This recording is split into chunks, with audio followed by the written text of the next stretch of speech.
চৌদিশে এতিয়া বহাগক আদৰাৰ ব্যাপক প্ৰস্তুতি খিটিক কৰি তাঁত বোৱাত ব্যস্ত শিপিনীসকল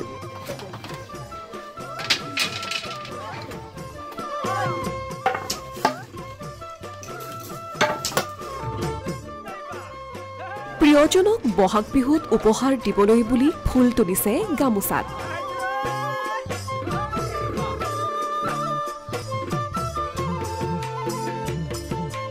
মূৰতুলি আলিবাটলৈও চাবলৈ যেন আহৰি নাই শিপিনীসকলৰ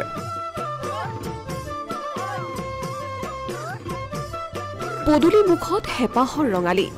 এতিয়া সকলোতে শুনিবলৈ পোৱা গৈছে কেৱল ঢোল পেঁপা গগনাৰ মাতৰ লগতে ঢেঁকী আৰু তাঁতশালৰ শব্দ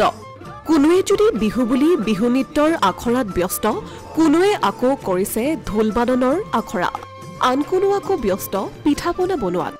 ইফালে বিহু বুলি তাঁতৰ পাতৰ পৰা যেন মূৰ তুলি আলিবাটলৈ চাবলৈও আহৰি নাই শিপিনীসকলৰ বিগত বৰ্ষৰ দৰে এই বৰ্ষও বিহু বুলি তাঁতশালত লগাইছে মৰমৰ দিশ আৰু আদৰৰ বাণীৰে বোৱা বিহুৱানখনি কিয়নো বহাগৰ বিহুত জ্যেষ্ঠজনৰ ডিঙিত পুৱাই বিহুৱানখন দিয়াৰ আমেজেই কিছু সুকীয়া আনকি বহাগৰ বিহু বুলি চেনাইৰ ঢোলৰ গামোচাখন সলাই দিবলৈও তাঁতৰ পাতত ব্যস্ত এতিয়া প্ৰতিগৰাকী শিপিনী ব্যতিক্ৰম নহয় বোকাঘাটৰ শিপিনীসকলো গাঁৱৰ শিপিনীসকলে পাহৰা নাই নিজৰ অস্তিত্ব কমকৈ হলেও অসমীয়া জীয়ৰী বোৱাৰীৰ শালত দেখিবলৈ পোৱা গৈছে অসমীয়াৰ স্বাভিমান গামোচাখন প্ৰিয়জনক বহাগ বিহুত উপহাৰ দিবলৈ তাঁতশালত ফুল তুলি উলিয়াইছে ইখনৰ পিছত সিখনকৈ গামোচাত আজিৰ বজাৰত হাতে বোৱা গামোচাতকৈ বাহিৰা গামোচাৰ চাহিদা বৃদ্ধি পাইছে যদিও বহুত মানুহে কিন্তু হাতে বোৱা গামোচাই বিচাৰে আৰু যিবোৰ মানে বাহিৰা গামোচা সেইবিলাকৰ ফুল বা এনেকুৱা কাপোৰৰ কোৱালিটি ইমান ভাল নহয় সেইকাৰণে মানুহে হাতে বোৱা গামোচাই মানে নিব বিচাৰে ফুল লৈ মূল্য আছে সৰু ফুলৰ হ'লে 200-250 180 টকীয়াও আছে তাৰপৰা পাতৰ ডাঙৰ ফুলৰ হ'লে 1200-1500 দৰা বৰ্ণখনৰতো দাম আছে 2000 মান হ'ব আৰু চব গামোচা বওঁ চেলেং কাপোৰ বওঁ চেলেং কাপোৰ আৰু জোৰ কাপোৰ নিজে পিন্ধিয়ে আছোঁ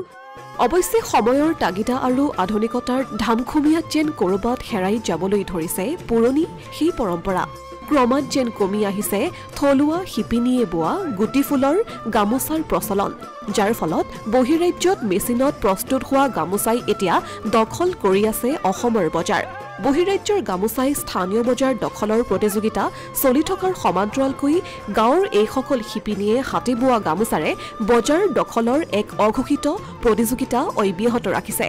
লগতে অতি কষ্টৰে হাতে বোৱা গামোচাক প্ৰাধান্য দিবলৈ আহ্বান শিপিনীসকলৰ ভাল লাগিছে বিহুৰ কাৰণে প্ৰায় প্ৰস্তুতি আগবাঢ়িছোঁ আৰু ইয়াৰ পাছতে টঙালীৰ অলপ অভাৱ পৰিছে টঙালী লগাম বুলি ভাবিছোঁ সেইকাৰণে আজি এখন আছে মানে অকণমান আছে আৰু এখন বৈ মেলি আজৰি কৰি মানে দেওবাৰ মানে আকৌ টঙালী 10খনমান লগোৱাৰ মানে ব্যৱস্থা প্ৰস্তুতি চলাইছোঁ সতি আপোনাৰ এতিয়া ঘৰৰ গৃহস্থালী মানুহ জানেই আৰু এনেই সৰু ফুলৰ হ'লে প্ৰায় 2খন মই বৈ দিওঁ তাৰপিছত আপোনাৰ এনেকুৱা ডাঙৰ ফুলৰ আপোনাৰ সপ্তাহ 10 দিন লাগে তাতে গৰু ছাগলীৰ পৰা আদি কৰি চাই গোটেই কৰিবলগীয়া হয় হাতে বোৱা গামোচা চাহিদা আছে কিন্তু আমাৰ হাতে বোৱা গামোচালৈ চকুৱে নিদিয়ে ৰাইজে মানে প্ৰায় বাহিৰা গামোচাৰ ওপৰত গুৰুত্ব দিয়ে সেইকাৰণে ভাবোঁ আৰু মানে আমাৰ দৰে ধৰি লওক হাতে বোৱা গামোচাৰ ওপৰত অকণমান হেৰিটো পৰক বুলি পেলাই ৰাইজক কি ক'ম আৰু এনেধৰণৰ ধৰি লওক বিহুৱানবোৰ লৈ ধৰি লওক বিহু মানে প্ৰস্তুতি চলাব লাগে বিহু আগবাঢ়িব লাগে আৰু ধৰি লওক হাতে বোৱা গামোচাৰ টঙালী লৈ মানে যিকোনো বওঁ মই ধৰি লওক জোৰ কাপোৰৰ পৰা আদি কৰি ৰিহা চাদৰ মেখেলা তাৰপিছত আপোনাৰ টঙালী এনেকৈ কৰি মানে ব'বলগীয়া যথেষ্টবোৰ মই মানে ঘৰতে প্ৰস্তুত কৰোঁ বিহুৰ দিনা আপোনজনক বিহুৱান দিয়াৰ মানসেৰে এনেদৰে দিনে নিশাই তাঁতশালত ব্যস্ত হৈ পৰিছে জীয়ৰী বোৱাৰীসকল অসমীয়া প্ৰতিদিন ডিজিটেল ডেস্ক